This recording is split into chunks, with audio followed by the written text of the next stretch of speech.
오늘 우리가 읽은 이 베드로 후서 1장 19절의 말씀은 성경에 대한 말씀입니다. 베드로 사도는 이 변화산에서 들었던 하나님의 음성에 대해서 요 앞절에서 말씀을 했습니다. 예수님을 향하여 이는 내 사랑하는 아들이요 내 기뻐하는 자라, 이 음성을 들은 것입니다. 그런데 그 하늘의 음성보다 더 확실한 예언이 있다고 했습니다. 더 확실한 예언은 구약 성경을 의미하죠. 이 구약 성경 말씀은 어두운 데를 비추는 등불과도 같다고 했습니다. 그렇기 때문에 성경 말씀을 주의해야 한다. 성경 말씀을 주목해서 들어야 된다. 이렇게 말씀하고 있습니다. 언제까지 주의해서 들어야 될까요? 날이 새어서 샛별이 떠오르기까지. 여기서 이 샛별이 떠오른다는 것은 예수님의 재림을 의미하죠. 예수님이 다시 오실 때까지, 천국이 완성될 때까지, 구원이 완성될 때까지 성경 말씀을 주목하는 것, 주의하는 것이 옳다, 이렇게 말씀합니다. 우리 19절 말씀을 한 번 더 읽겠습니다. 19절 말씀을 같이 읽습니다. 또 우리에게는 더 확실한 예언이 있어 어두운 데를 비추는 등불과 같으니 날이 새어 샛별이 너희 마음에 떠오르기까지 너희가 이것을 주의하는 것이 옳으니라. 아멘. 이를 통해서 알 수 있는 것은 무엇입니까? 성경 말씀은 어두운 데를 비추는 등불과도 같다는 것입니다. 성경 말씀은 등불과도 같아요. 그렇기 때문에 우리는 성경 말씀을 가까이 해야 됩니다. 등불을 가까이 하면 어둠이 밀려가고 이게 밝혀지듯이 성경 말씀을 가까이 하면 영적 어두운 가운데 있지 않게 되는 거죠. 반대로 성경 말씀을 모르면 영적인 어두운 가운데 거하게 됩니다. 영적 어두움에 갇힌 사람들은 큰 바위나 돼지머리 앞에서 절을 하면서 복을 구하죠. 참 어두운 겁니다. 영적 어두움에 있기 때문에 살아계신 하나님을 예배하는 게 아니라 우상에게 매여 우상 숭배를 하는 거예요. 많은 사람들이 천국과 지옥을 몰라요. 왜 그럴까요? 성경 말씀을 모르기 때문에, 죽음 이후에 있을 일들에 대해서 모르기 때문에 그렇습니다. 그렇기 때문에 영적 어두움을 벗어나기 위해서는 성경 말씀을 가까이 해야 됩니다. 그래야 영적 어두움에서 벗어나는 거죠. 시편 119편 105절 말씀을 보시면 주의 말씀은 내 발의 등이요 내 길의 빛이니이다, 이렇게 말씀했습니다. 하나님의 말씀을 모르면은 깜깜한 밤길을 걸어가는 것과도 같습니다. 불빛이 없는 이 시골길 경험해 보신 적 있으신지 모르겠네요. 정말 깜깜합니다. 등불이 없이 길을 간다는 것은 아주 위험하고 답답한 일입니다. 성경 말씀 없이 인생길을 걸어간다는 것은 영적으로 정말 위험하고 답답한 일인 거예요. 그렇기 때문에 성경 말씀을 부지런히 우리가 배워야 됩니다. 우리만 부지런히 배울 뿐만 아니라 자녀들에게도 부지런히 가르치라고 했습니다. 신명기 6장 6절부터를 보시면 오늘 내가 네게 명하는 이 말씀을 너는 마음에 새기고 내 자녀에게 부지런히 가르치며 집에 앉았을 때든지 길을 갈 때든지 누워있을 때든지 일어날 때든지 이 말씀을 강론할 것이며 너는 또 그것을 내 손목에 매어 기호를 삼고 내 미간에 붙여 표를 삼고 내 집 문설주와 바깥문에 기록할지니라, 이렇게 말씀했어요. 자신부터 말씀을 마음에 새기고 자녀에게 부지런히 말씀을 가르치라고 했어요. 앉았을 때든지 누웠을 때든지 길을 갈 때든지 말씀을 해석해주고 가르치라고 했어요. 왜 그럴까요? 영적 어두움에 사로잡히지 않기 때문에 그렇습니다. 우리가 정말 영적 어두움에 사로잡히지 않을 때 정말 두려워할 때 하나님을 두려워하게 되고, 정말 두려워하지 않고 신경 쓰지 말아야 될에 대해서는 두려워하지 않게 되는 것이기 때문에 그렇습니다. 말씀을 마음에 새기고 자녀들에게 부지런히 가르치는 방법 중에 하나는 함께 말씀을 읽는 거예요. 가족이 모여서 1년 1도 본문을 읽고 은혜를 나누는 거 좋은 방법이에요. 하루에 15분이면 됩니다. 우리 밥 먹는데 하루에 3시간 걸리잖아요. 15분 걸리면 돼요. 15분 하나님께 드리면 됩니다. 말씀을 부지런히 배울 때 영적 어두움에 갇히지 않게 되는 것이죠. 더 나아가서 우리는 성경 말씀을 따라서 말씀대로 살아야 됩니다. 말씀을 아는데 그치지 말고 말씀대로 순종하는 거죠. 성경에 기록된 말씀대로 순종하면 약속들이 현실이 되는 거예요. 말씀에 순종할수록 영적으로 더 환해지고 더 분명해지고 더 권세가 있게 되는 것이죠. 말씀 묵상과 순종을 통해서 영적 어두움에 속지 않기를 주님의 이름으로 축복합니다. 이처럼 성경은 등불과 같기 때문에 성경 말씀을 배우고 순종할 때 영적 어두움에서 벗어나게 돼요. 그러면 등불과 같은 성경 말씀의 핵심 주제가 무엇일까? 성경 66권이 방대한데 이 핵심 주제가 뭘까? 결국은 성경은 예수님을 증언하고 있어요. 왜냐하면 예수님이 구원자이기 때문에. 예수님이 구원자이기 때문에. 구체적으로 말씀드리면 성경의 핵심 메시지는 예수님을 믿음으로 구원을 얻는 지혜를 가르쳐주고 있습니다. 요한복음 5장 39절에서 예수님이 이렇게 말씀하셨어요. 너희가 성경에서 영생을 얻는 줄 생각하고 성경을 연구하거니와 이 성경이 곧 내게 대하여 증언하는 것이다. 이 성경이 내게 대하여 예수님께서 제자들에게 너희가 성경에서 영생을 얻는 줄 생각하고 성경을 연구한다. 영생은 영원한 생명, 구원을 의미합니다. 영생을 얻기 위해서 성경을 연구해야 된다고 했어요.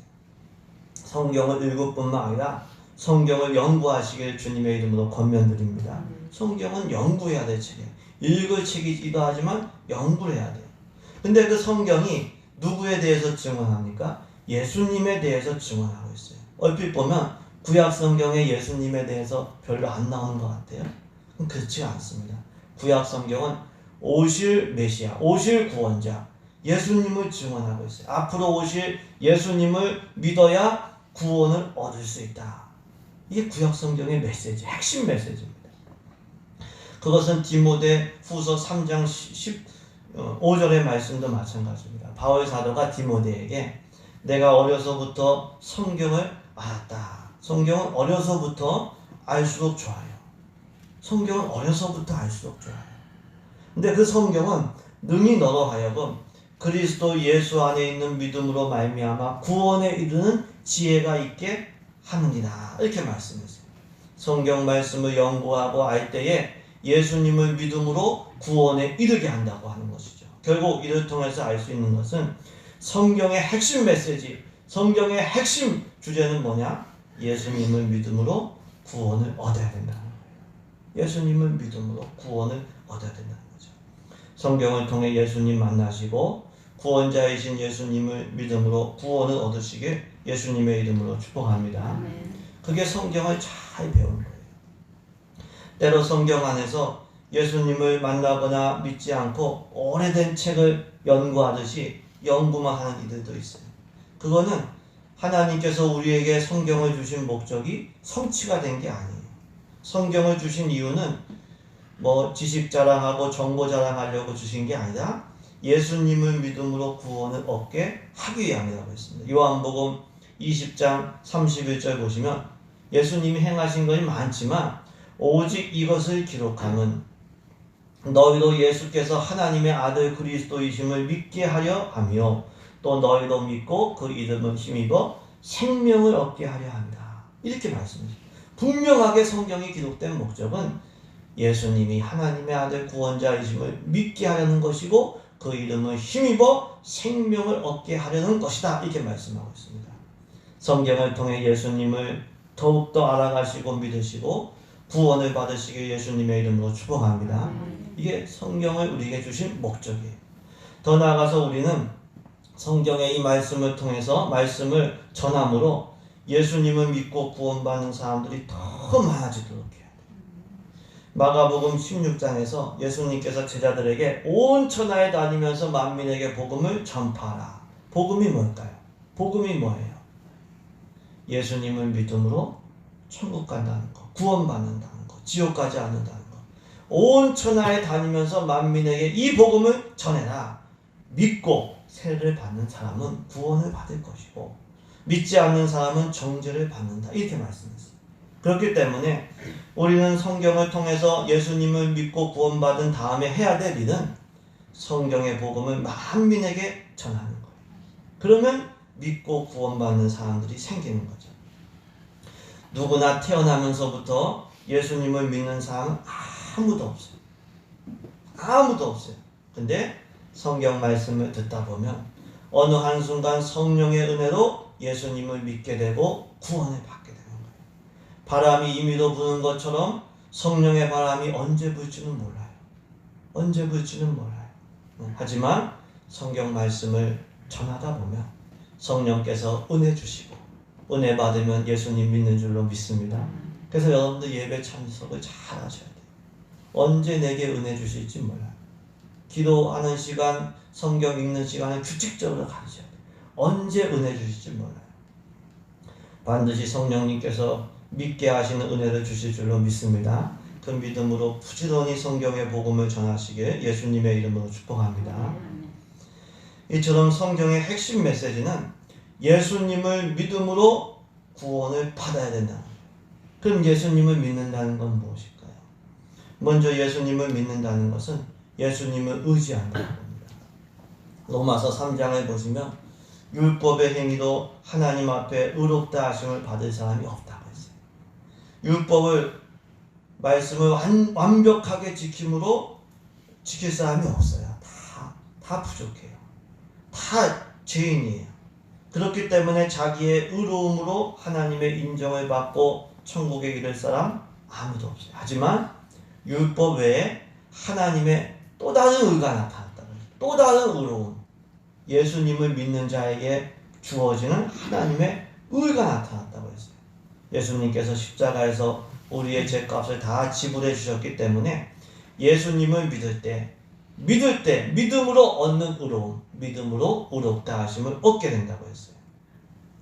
예수님을 믿음으로 의롭다 하심을 받는다는 것은 예수님의 십자가의 은혜를 의지하여 의롭다 함을 받는다는 것입니다. 결국 예수님을 믿는다는 것은 예수님의 십자가 은혜를 의지한다는 거예요.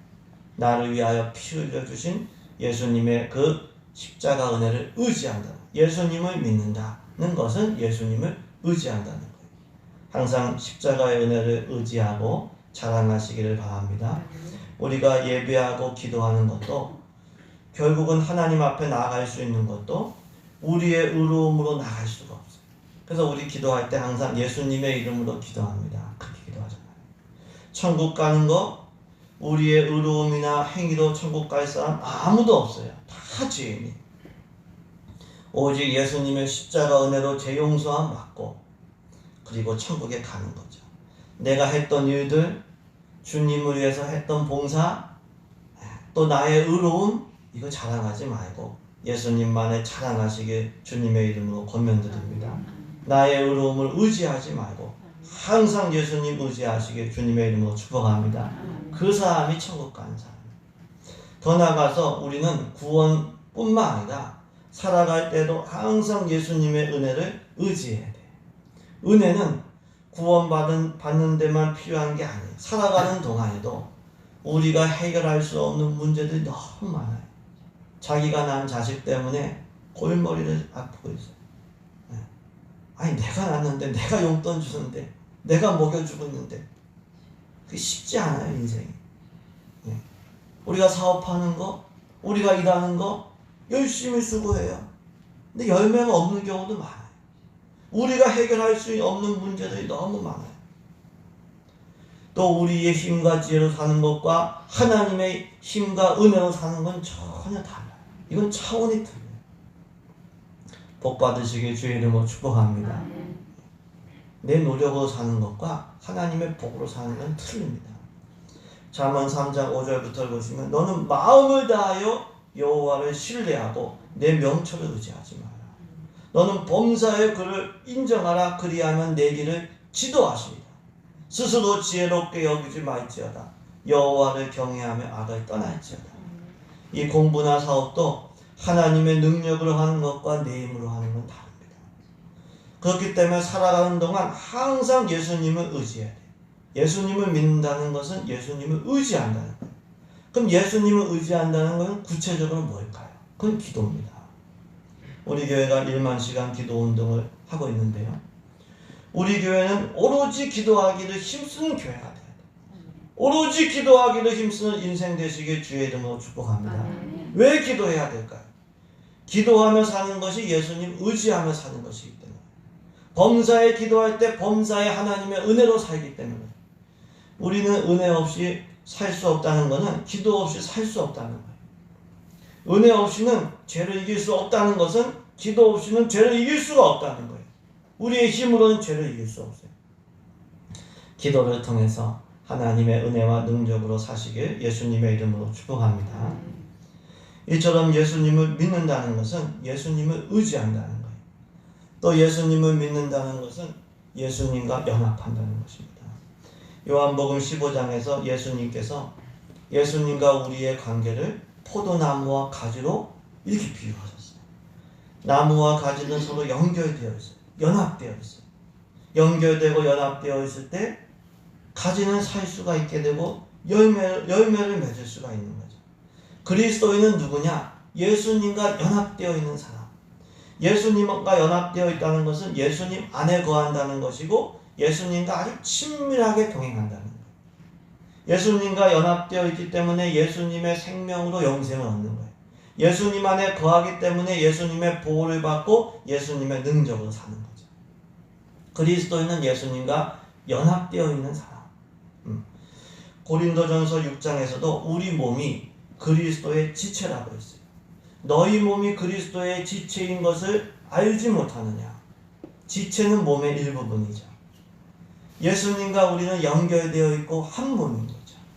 이를 통해서 알 수 있는 것은 예수님을 믿는다는 것은 예수님과 연합한다는 것이고 예수님 안에 거한다라고 하는 거예요. 어떻게 하면 예수님과 연합하고 예수님 안에 거할 수 있을까요? 예수님을 나의 마음에, 내 마음의 집에 나의 구주와 나의 하나님으로 영접을 해야 돼요. 요한복음 1장 12절에 영접하는 자 곧 그 이름을 믿는 자들에게는 하나님의 자녀가 되는 권세를 주셨다. 이렇게 말씀하고 있어요. 예수님을 믿는다는 것은 예수님을 내 마음의 왕으로, 주님으로 영접한다는 거예요. 영접하니까 연합이 되는 거예요. 밥을 먹으면은 밥과 내 몸이 하나 돼서 생명을 얻듯이 생명의 양식인 예수님을 영접하면은 예수님과 연합하는 거죠. 요한계시록 3장에서도 마음 문을 열고 예수님을 영접하면 예수님과 동거동락한다고 했어요. 볼지어다 내가 문 밖에 서서 두드리노니 누구든지 내 음성을 듣고 문을 열면 내가 그에게로 들어가 그는 나로 더불어 먹고 나는 그와 더불어 먹는다. 이렇게 말씀하고 있어요. 마음 문을 여시고 예수님을 주님으로 영접하시길 주의 이름으로 권면드립니다. 내 마음속에 예수님 계셔야 돼요. 그게 예수님의 사람, 예수님 믿는 사람. 더 나아가서 우리는 예수님과 사랑으로 교제해야 돼요. 예수님을 영접한다는 것은 나의 주님으로, 나의 구주로, 나의 영적 신랑으로 영접하는 거죠. 기차는 쉽게 영접해서 뒷방에 소외시키는 게 아니에요. 종으로 부려먹으려고 데리고 온 게 아니에요. 다윗처럼 항상 예수님을 주님으로 모시고 사는 거예요. 예수님을 주님으로 모시고 사는 거예요. 아가서에서도 예수님과 우리의 관계를 신랑과 신부의 관계로 비유했어요. 사랑하는 신랑과 신부가 서로 연합하듯이 주님과 사랑으로 교제할 때 그게 연합하는 거예요. 근데 사랑이 식어요. 마음이 교만해져요. 예수님의 뜻에 우리의 마음을 맞추지 않아요. 그러면 동행할 수 없고 연합할 수가 없는 거죠. 아모스 3장 3절에 두 사람이 뜻이 같지 않은데 어찌 동행하겠으며. 예수님의 뜻에 우리의 뜻을 맞춰야 될 줄로 믿습니다. 예수님과 사랑으로 교제하는 가운데 연합하시길 주님의 이름으로 축복합니다. 이처럼 예수님을 믿는다는 것, 예수님과 연합한다는 거예요. 더 나아가서 예수님을 믿는다는 것은 예수님을 위하여 버릴 것은 버리고 드릴 것은 드리는 거예요. 헌신하고 충성하는 거예요. 예수님을 영접하는 거 아까도 말씀드렸듯이 예수님을 구주로 영적 신랑으로 영접하는 거죠. 예수님을 하나님으로 영접한 사람이 예수님께 불충한다? 이건 말이 안 돼요. 나의 왕인데 불충할 수가 없죠. 예수님께서 나를 위해서 하늘 보좌를 버리셨음을 믿는 사람이 예수님을 위하여 버리는 거 아까워할 수 있는가? 아까워할 수가 없는 거죠. 예수님의 제자들도 예수님의 부르심에 그물을 버렸고 곧 따랐다고 했어요. 그물은 어부들에게는 생계의 수단입니다. 여러분, 직업보다 먹고 사는 것보다 예수님이 더 우선순위가 돼야 돼요. 그게 예수님 믿는 사람이에요. 예수님이 나에게 직업을 주신다. 예수님이 나에게 먹고 사는 것을 책임져 주신다. 이걸 믿으시기를 바랍니다. 네. 사람이 떡으로만 사는 게 아니라 하나님의 말씀, 입에서 나오는 말씀으로 산다고 했어요. 내게 직업을 주신 분이 누구예요? 하나님이셔요. 내게 생명을 주신 분이 누구예요? 하나님이셔요.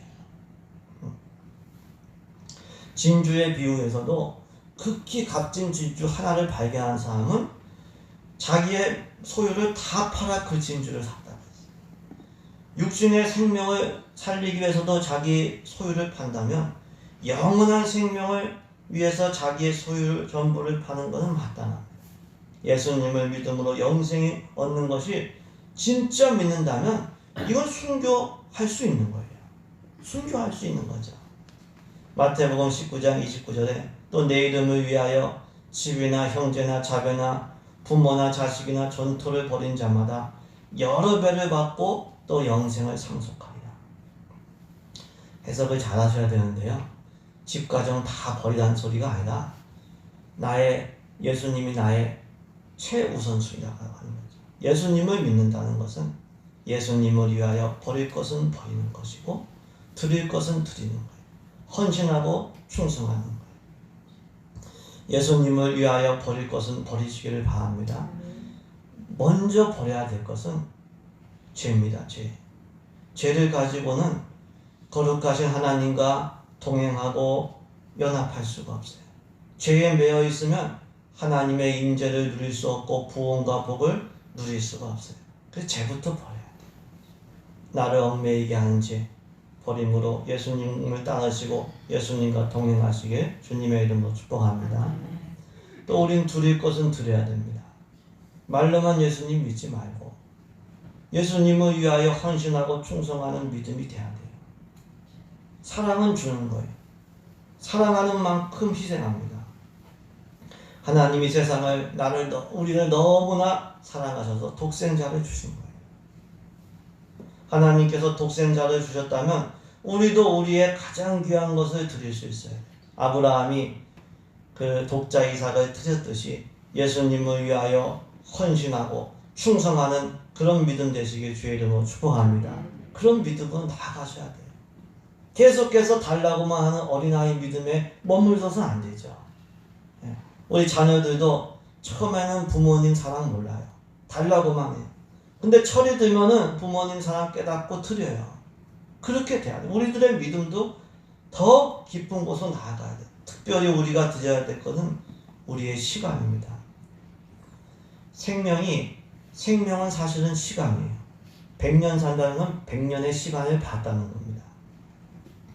우리가 하루에 1시간 최소한 기도로 하나님께 드릴 수 있어야 돼요.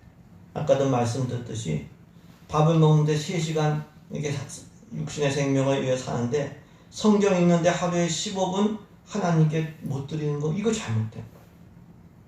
하나님께서 우리에게 24시간 하루를 꼬박꼬박 주시는데 그 은혜를 주시는데 하나님께 1시간 못 드리고 하나님께 15분 못 드린다. 이거는 뭔가 잘못된 거예요. 우리 교인들은 하루에 1시간, 1만 시간 기도 운동 꼭 동참하시길 주의 이름으로 축복합니다. 그렇게 하셔야 돼요. 내가 하나님께 시간을 안 드리면 그 시간 누구한테 뺏기냐? 마귀한테 뺏기는 거예요. 쓸데없는 일에 뺏기는 거예요. 내가 하나님께 1시간 드리고 하나님의 능력으로 살면 내가 5시간, 10시간 일한 것만큼 하나님께서 열매를 주시는 거예요. 그렇게 삶이 바뀌어지게 되는 거예요. 하나님께 드릴 것은 드리는 은혜가 있기를 주의 이름으로 축복합니다. 예수님을 믿는다는 것, 예수님을 위하여 버릴 것은 버리고 드릴 것은 드리고 헌신하고 충성하는 것으로 나타납니다. 그렇게 예수님을 믿을 때 구원을 받게 됩니다. 반대로 예수님을 믿지 않으면 어떻게 될까요? 정죄를 받는다고 아까 말씀드렸습니다. 마가복음 16장 16절에 믿고 세례를 받는 사람은 구원을 얻을 것이요 믿지 않는 사람은 정죄를 받으리라. 정죄를 받는다는 것은 우리 잘 알고 계시듯이 하나님의 진노와 심판을 받아서 지옥에 가는 것을 의미합니다.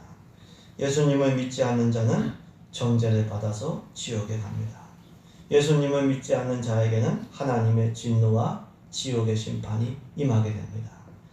그렇기 때문에 예수님을 믿는 것은 정말로 중요한 일이에요. 그래서 우리의 믿음을 항상 점검해야 돼요. 한번 믿으면 영원히 구원받는다. 성경은 그렇게 말씀하지 않습니다. 너희가 믿음에 떨어지지 않게 조심하라고 했어요. 고린도후서 13장 5절 너희는 믿음 안에 있는가 너희 자신을 시험하고 너희 자신을 확증하라. 예수 그리스도께서 너희 안에 계신 줄을 너희가 스스로 알지 못하느냐. 그렇지 않으면 너희는 버림받은 자니라. 예수님을 믿으시기를 바랍니다. 예수님을 믿는 그 믿음을 날마다 점검하시길 주님의 이름으로 축복합니다. 우리 출애굽 1세대도 주님의 부르심을 받았어요. 애굽을 탈출했어요. 다 가나안 땅에 들어갔느냐? 그렇지 못했어요. 출애굽 2세대만 들어갔습니다. 여호수아와 갈렙 1세대 중에서는 여호수아와 갈렙 온전히 주님을 따르고 충성했던 여호수아와 갈렙만 들어갔어요. 우리가 기회가 놓치기 전에 예수님을 믿어야 되고 우리의 믿음을 날마다 점검해야 됩니다. 잠언 1장을 보시면은 지혜가 부를 때에 듣기 싫어하고 멸시하는 자에게 임할 재앙에 대해서 말씀합니다. 잠언 1장 24절부터를 보시면 내가 불렀으나 너희가 듣기 싫어하였고 내가 손을 폈으나 돌아보는 자가 없었고. 여기서 지혜는 예수님을 얘기합니다. 도리어 나의 모든 교훈을 멸시하며 나의 책망을 받지 아니하였은즉 너희가 재앙을 만날 때 내가 웃을 것이며 너희에게 두려움이 임할 때 내가 비웃으리라. 우리가 구원받을 기회는 우리가 살아있을 동안입니다. 근데 문제는 언제 죽을지를 모른다는 것이고 심판은 우리가 어떻게 살았는지에 대한 심판을 받는다는 거예요. 그렇기 때문에 예수님께서 부르시고 예수님께서 책망하실 때 듣기 싫어하거나 멸시하지 말고 이것이 은혜구나, 이것이 사랑이구나 이렇게 믿음으로 받으시고 믿음으로 응답하시길 주님의 이름으로 권면드립니다. 예수님을 믿으심으로 다 우리 구원에 이르시고 또 그 구원의 복음을 날마다 전파하는 주님의 도구 되시길 주님의 이름으로 축복합니다.